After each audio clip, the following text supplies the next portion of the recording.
Here's the situation on relationships and love. We are fed all sorts of mythology, all sorts of stories about what relationships are. There's a certain expected thing. In fact, when we're a little kid, they'll say, even when you're really young, one of a cute thing that I hear myself doing to little kids is, "Oh, are you married? Do you have a girlfriend?" And it's like already we're socializing and creating the script of what the correct way to find happiness is, what the correct way to build a life and partnership and relationship is. We also tell stories about, knights in shining armor that come and save you and rescue us. And we tell stories about, you complete me. Find your other half. All of those are recipes for disaster and suffering. Hopefully, by this time in your life, you've recognized that finding someone to fill your holes is a temporary, short-term, disastrous plan. And what you really need to do is fill your holes, become complete, so that when you find someone else who is wonderful and complete and can appreciate the quirky you, you can also appreciate the quirky them, and you are two holes that become a duo plus one, as opposed to a single. Let me preface this by saying my relationship mastery is kind of the equivalent of ordering it off the back of Rolling Stone magazine. I do not have a long marriage. I do not have any long-term relationships to give me credentials. I'm simply sharing things about love and relationships that have enhanced my life in recent months and years. And so in Belief Buffet style, I am sharing it with you. Thanks for being here.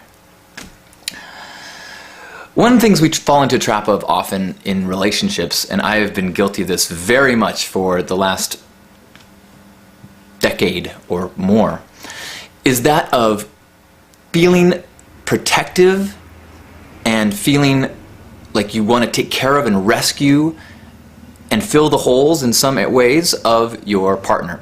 And let me just stop you right there, because I see some of you giggling when I say fill your holes. That's not what I'm talking about.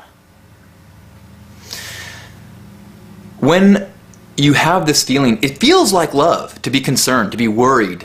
When someone says they're going to go do something, you worry about them. You worry about them getting home. You worry about them, something happening to them. You worry about them getting in an accident. You worry about them not spending their money right. You worry about all these things. And it feels like love because it's care, because it's right. Sometimes we may know people, you may be one of those people that actually judges how much you're loved by the other person, by how much they worry about you, or how much they're angry they get when you do something that they don't like. Those are warped things, but you see them all the time. I was very much guilty of this, and I kind of felt like in my relationships a responsibility to offer guidance in areas that I knew more about, to make sure that they were aware of things, problems and pitfalls that were possibly in their future, as someone who had more experience in X, Y, or Z. And so that role, while I thought I was being loving and supportive, the more I understood it, and the more I think about it, and the more I look at it, I'm like, oh my gosh, that's not love at all. What I'm doing in that situation is showing an extreme lack of faith that they are going to be able to figure out their problems, that they are going through what they need to go through, and that they have the ability to achieve and do what they want to do. I'm not saying that if they are stranded on the side of the road, I don't say, well, find your own ride. I'm saying that when they go off on their journey, I don't go, oh, I hope they don't get pulled over on the side of the road. I hope they don't get a flat. Oh, what are they going to do? I better, I'm going to, make sure my AAA is up to date just in case they get in an accident. Because that type of worry is actually using the law of attraction to go backwards. You're manifesting things you don't want. You're creating this vision of a bad scenario. There was a study that I can't find now, but I remember of where they said that doctors' belief in your ability to heal, like if they think that you're going to recover from whatever you have, is as important or more so than your own belief in your ability to heal. So think about that. If you have a partner that you're worried that they're going to fail, and you're always kind of thinking, oh, what if they don't do this? What if they fail this? What if they don't achieve this? What if they, and you're thinking you're being like, got their back. You're actually possibly sabotaging them. Whoa. Well then, so what do we need to do as partners? We actually need to kind of visualize them as their best, as their most ideal, as their perfect, fulfilled, whole, amazing self. And if they are on their way to certain objectives, imagine them rocking it. See them world class in whatever area it is. See them excelling, knowing that they have that potential. That doesn't mean if they don't reach whatever, magical image you have for them that you're like disappointed or frustrated with them. Obviously not. But part of love is seeing that person as their best, as their divine self, and you wanting that for them. So use that power, use that vibrational magnet and focus and laser to help them, push them towards what they want and what they are. This was a huge game changer for me. Not only do I think it actually had dramatic effects on my partner and her current path, she's been just nailing it lately. It's just awesome to watch. But it also alleviates a huge amount of stress and conflict that goes on in the relationship between the two people. Because I don't take on the frustrations. As she makes a decision and a choice that I would not make, I don't think, oh, okay, now what are the backup plans? Or what are the things we're going to do? I think,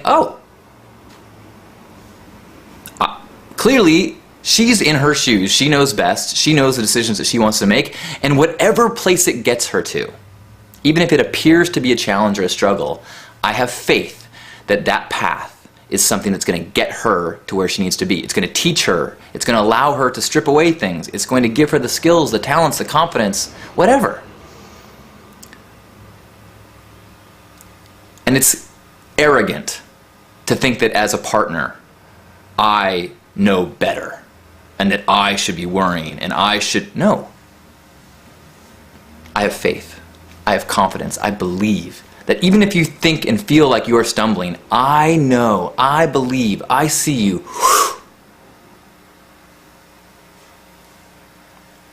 Now, that's something I've been practicing, and it's not just in my romantic relationships, but in all my relationships, is trying to stop the instinct to notice people's weaknesses or struggles and, think that I'm supporting by, picking up the slack, and instead see them as perfect, rocking in the middle of an adventure that's getting them to where they need to be. And then it frees me up from, no worry, it's all perfect. I know that about myself, or at least my mantra is that, and that's my practice. And to do it to other people, it gives them the same power of manifestation, of focus, of good vibration, of noticing the good, noticing the good, noticing the good. I can't say that I've done any control studies except for looking at my own life and knowing that these are powerful ideas and powerful practices that can bring you harmony, success in whatever ways that might mean to you, as well as joy. Another thing that I want to make sure that I wanted to touch on is another pitfall of relationships, and that is in scorekeeping. It's really easy in a relationship to start thinking, especially in a marriage or when you've been together a long time or you live together. Oh, live together is a tough one. I've yet mastered this art. But you start to think, I did all this cleaning, or I picked up this, or I watched the kid this long, and I did this, and it starts to feel unfair. And there's a line in A Course in Miracles that says, would you rather be right or would you rather be happy? And it's so tempting to slip into righteous indignation.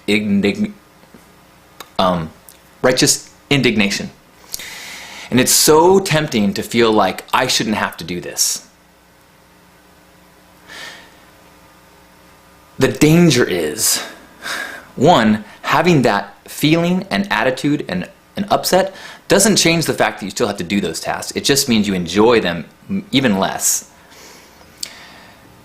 And it creates this schism. It robs the relationship of the gifting relationship that is what starts in relationships. When you begin a relationship, it's new, it's fresh, you have no expectations of one another, so everything the other person does is charming. Every time they bring food, it's wonderful, you're appreciative, and you feed off each other. Being appreciated makes you want to do more. So once you cross the line into scorekeeping, because then your actions, if they're not enough, it's not appreciated for what it is, it's simply tallied as not enough. And then all you're doing then is trying to dig out of the hole. Trying to dig out of the hole. Dig out of the hole, which feels like crap, does not feel like a gift at all. Remember, gifting is when both people, the receiver and the giver, both get to feel joy from the experience. But if it's expected, then nobody feels joy. Part of that situation is, let's say this is a situation where you need to bring up and have this dialogue about, I'm overwhelmed and I need some help. Now from that same situation, different tone and words, you can say, can I get some help? Which then allows me to be appreciative of the help. Now you might say, well, it's not fair. I shouldn't have to ask for help. They should be. Would you rather be right or would you rather be happy? When undergoing any sort of dialogue that involves criticism, it's also to remember, I think it was in 7 Habits of Highly Effective People, but I could be wrong, talks about putting in deposits in any relationship. That giving people compliments, helping them out, lifting them up, giving them positive feedback, every time you do that, you're putting in deposits into this relationship bank.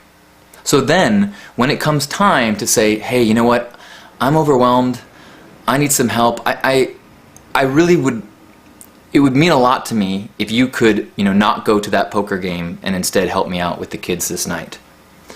If you've been putting in deposits into your relationship bank, then the person is going to, you've got an abundance there. The person will go, oh, absolutely, I want to be there to help you out. But if all you've been doing is taking withdrawals, then that person that same request feels like, you are always writing me. This is the one time you can scorekeeping, no gifting, no joy. Oh. So, and that's also true with every relationship you have, whether it's a work relationship, whether it's a friendship. You cannot take withdrawals from accounts that you have not put deposits in. The good thing is it doesn't actually take anything away from you to give deposits. You simply have to let go of the feeling that praise or affection or anything is a finite resource, which it is certainly not. Speaking of which, I have got a whole heart full of affection for you. Thank you for sharing this moment with me and all of us gathered live in the chat room, as well as those that are appreciating and feeling the archive, all of those people that are resonating with this vibration that helps it amplify it in themselves and therefore spread into the world. And then whether you like it or not, you affect the vibration of the world. Whoa. On behalf of Grandpa Caleb and all the Love Warriors, happy HugNation. Thank you for feeling the energy, vibrating at this frequency, coming together and being you as best you can. You are a gift. Thank you for the way you walk through the world. Thank you for being an ambassador. Thank you for sharing this now. Namaste. You only live once. Enjoy the color.